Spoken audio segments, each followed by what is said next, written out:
correctly, but okay, so I've got Kate here on the other end of the Zoom line. So welcome, Kate, and thanks for taking the time to do this. But feel free to just introduce yourself quickly, Kate, and give us a bit of an understanding as to what you do. Okay, so I am an interior architect, and I work on both residential and commercial. That's what I was doing for in the programme. I run my own studio, generally work by myself, but I have freelancers who I bring on board when I need to. Nice. Take me through, it's only been a couple of months, hasn't it, that you've been in the program, maybe like 3 months, but like take us through structurally where you were in your business to feel like Profitable Designer was a good fit. Okay, so my business kind of started slightly accidentally. It wasn't really a purposeful thing or an ambition. And I have now been going for maybe 7-8 years. So when I set it up, so to speak, I didn't really set it up. There were no systems in place, no proper processes. I don't really do any marketing. And I really wanted to get a bit more, professional, sort of own running my business, do things properly, and feel more secure that I know I can generate leads. Because often I could go, week to week, month to month, and not know what's coming next. Whether there's, luckily there has been more work, but you just, you don't have that security. So I wanted that. Got it. How have you enjoyed the mastermind experience so far? So like, is there specific content that you've gravitated towards that you've found more helpful than other content? And is there specific formats of how the support structured that you gravitate more to?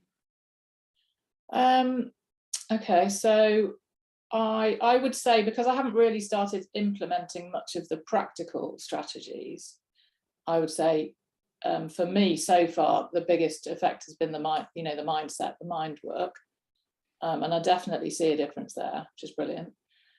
In terms of helpful, I think all the systems that you set out are really helpful. I'm already starting to do the finances daily, the game plan, and I think that's really good. A lot of the sort of wealth of information you give is very generous. It's not just, sometimes it's telling you how to do it yourself, but other times it's literally, here's the thing, I've spent ages working out that this is the best way. You can have it, you can do it, which is great, really great. Yeah, good. And then, I find the sort of the one-to-one calls very useful, and then the group calls find useful as well, although sometimes it's quite hard to dedicate an hour. When you jump on that call, it's like, that's an hour of my time, but I've never regretted doing it on the few I've done. I've always come out like, yeah, that was so useful. Got it. Nice. Take me through, obviously it's still early days and you've just kind of chipped away at the mindset stuff and now just starting to get into more the like time management and accounting stuff. But what are some of the big, or what's been the biggest aha moment you feel like you've had?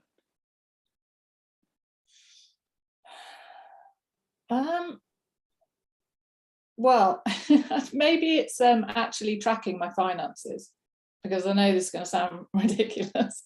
I've run my business for 8 years, but I was like, I was that person, like, if there's money in the bank, there's money in the bank, and if there isn't, there isn't. And it was that basic, like really stupid. Whereas now I can see, and it's really interesting. And I like seeing when there's money coming in, and every day you can view, and I've only got sort of 2 months worth of that data, but already I can see it picking up, and I can only put that down to the mindset shift and just feeling more, more driven in terms of, I know what I want. I feel like I deserve it, and it's just, yeah, it's there, and I just feel really positive about everything now. Got it.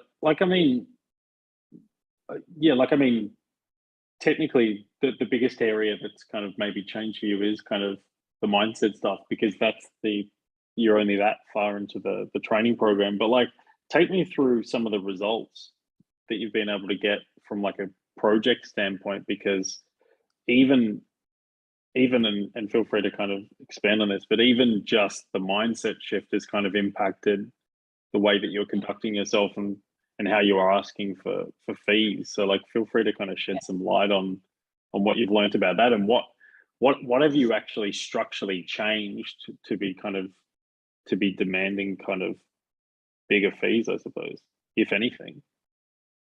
Well, I suppose it's, I definitely knew before coming into the program that I needed a way of not just charging for my time.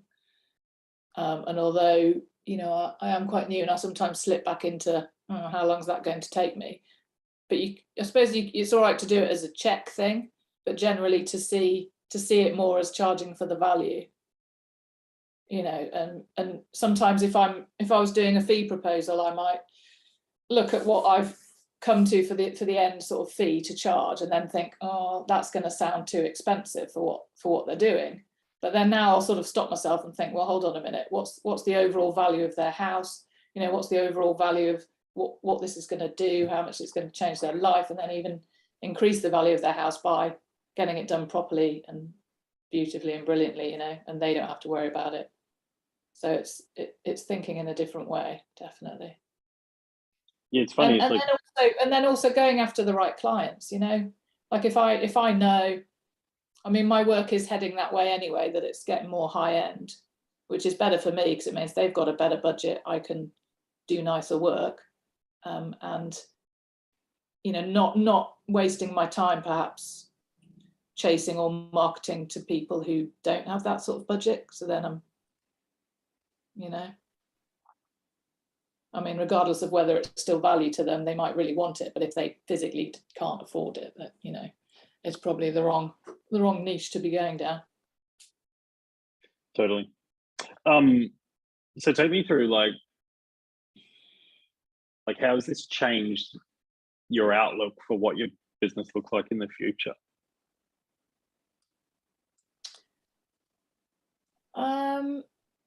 Well, I guess it will be less projects of higher value, which is good.